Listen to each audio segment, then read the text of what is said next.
تلنگانہ کے کئی مقامات پر ہفتہ اور اتوار کو بارش ہوئی۔ اس کے علاوہ محکمہ موسمیات نے حیدرآباد میں اگلے 4 دنوں تک بارش کا امکان ظاہر کیا ہے۔ اس کے مطابق ہنمکنڈہ، حیدرآباد، نظام آباد، سنگاریڈی، نرمل، آصف آباد، منشیال، عادل آباد، بنگیر اور سوریہ پیٹ اضلاع میں آج موسلا دھار بارش ہوگی۔ اس وقت گرج چمک کے ساتھ تیز ہوائیں 30-40 کلومیٹر فی گھنٹے کی رفتار سے چلے گی۔ محکمہ موسمیات نے یلو الرٹ جاری کیا۔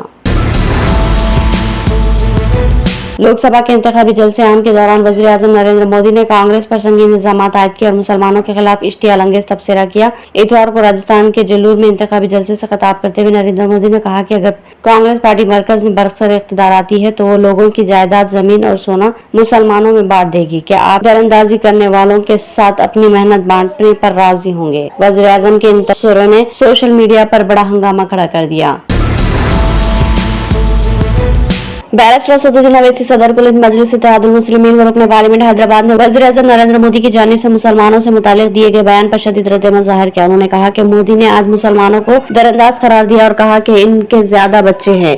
2002 سے اب تک مودی کے پاس ایک ہی گارنٹی رہی ہے، ہندوستان کے مسلمانوں کو گالی دینا اور ووٹ حاصل کرنا۔ اگر ہم ملک کی دولت کی بات کریں تو مودی حکومت میں ملک کی دولت پر پہلا حق ان کے ارب پتی دوستوں کا ہے۔ صدر مجلس نے کہا کہ آج ہندوستان کے 1% لوگ ملک کی 14% دولت کھا گئے۔ عام ہندوؤں کو مسلمانوں کا خوف دکھایا جا رہا ہے، لیکن سچ یہ ہے کہ آپ کے پیسے سے کوئی اور امیر ہو رہا ہے۔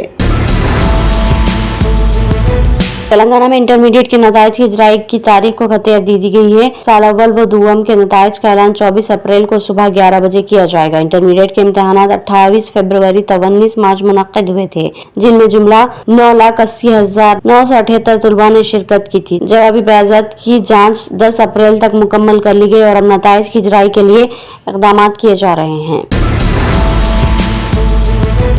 حیدرآباد میں بی جے پی کے ملون رکن اسمبلی راجہ سنگھ اور حلقہ پارلیمنٹ حیدرآباد کی بی جے پی امیدوارہ مادھوری لتا کے خلاف مقدمات درج کیے گئے۔ گوشہ محل کے بی جے پی کے رکن اسمبلی کے خلاف سلطان بازار پولیس نے انتخابی ضابطہ اخلاق کی خلاف ورزی کے الزام میں از خود مقدمہ درج کیا۔ قبل ازیں 18 تاریخ کو افضل گنج پولیس نے رام نومی جلوس کے موقع پر بغیر اجازت ریلی نکالنے پر اور عوامی مقام پر آتش بازی، ٹریفک میں خلل اندازی پر راجہ سنگھ کے خلاف مقدمہ درج کیا تھا۔ تازہ طور پر ایک اور کیس درج کیا گیا۔ اس دوران رام نومی جلوس کے دوران مادھوری لتا کی جانب سے کی گئی حرکت کے خلاف بیگم بازار پولیس اسٹیشن میں ایک شکایت درج کروائی گئی، جس پر پولیس نے مادھوری لتا کے خلاف 2 فرقوں کے درمیان منافرت پھیلانے اور مذہبی جذبات کو مجروح کرنے کے الزام میں مقدمہ درج کیا۔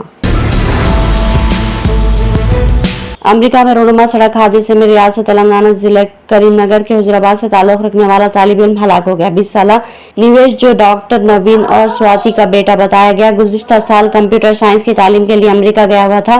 اس نے ایریزونا یونیورسٹی میں داخلہ لیا اور اس وقت نیویش سال دوم میں زیر تعلیم تھا۔ وہ کالج جا کر بذریعہ کار واپس ہو رہا تھا کہ اس کی گاڑی کو پیچھے سے آنے والی ایک کار نے ٹکر دے دی، جس کے نتیجے میں اس کی موت ہو گئی۔ مختلف پارٹیوں کے 58 امیدواروں نے جمعہ تک تلنگانہ کی 17 لوک سبھا نشستوں پر مقابلہ کرنے کے لیے پرچہ نامزدگی داخل کیا۔ تاہم کانگریس نے ابھی تک ریاست کی 3 لوک سبھا سیٹوں پر اپنے امیدواروں کے نام نہیں بتائے۔ مرکزی وزیر سیاحت جی کشن ریڈی نے جمعہ 19 اپریل کو سکندرآباد لوک سبھا حلقہ سے الیکشن لڑنے کے لیے اپنے کاغذات نامزدگی کے 4 شیٹ داخل کیے۔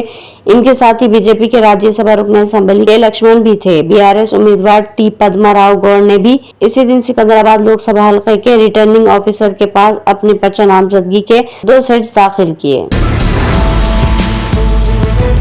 ایک قیدی جو حیدرآباد کی چرلپلی جیل میں محروس تھا، اس نے لوہے کے کیل نگل لیے۔ ڈاکٹر نے اس کے پیٹ سے کیل نکالنے میں کامیابی حاصل کی۔ گاندھی ہاسپٹل کے ڈاکٹرز نے کامیابی کے ساتھ نوجوان کے پیٹ سے یہ کیلیں نکالے۔ معلوم ہوا کہ محمد شیخ نامی نوجوان اس وقت چرلپلی جیل میں زیر دریافت قیدی کے طور پر محروس ہے۔ اسے پیٹ کے درد کی شکایت پر 5 دن قبل گاندھی ہاسپٹل لے جایا گیا تھا۔ ایکس رے کروانے پر معلوم ہوا کہ اس کے پیٹ میں لوہے کے کیل ہے۔ گیسٹرو انٹرولوجی شعبے کے پروفیسر نے مکمل احتیاطی تدابیر کے ساتھ 45 منٹ میں انڈوسکوپی کے ذریعے 9 کیلیں اس کے پیٹ سے باہر نکالنے میں کامیابی حاصل کی۔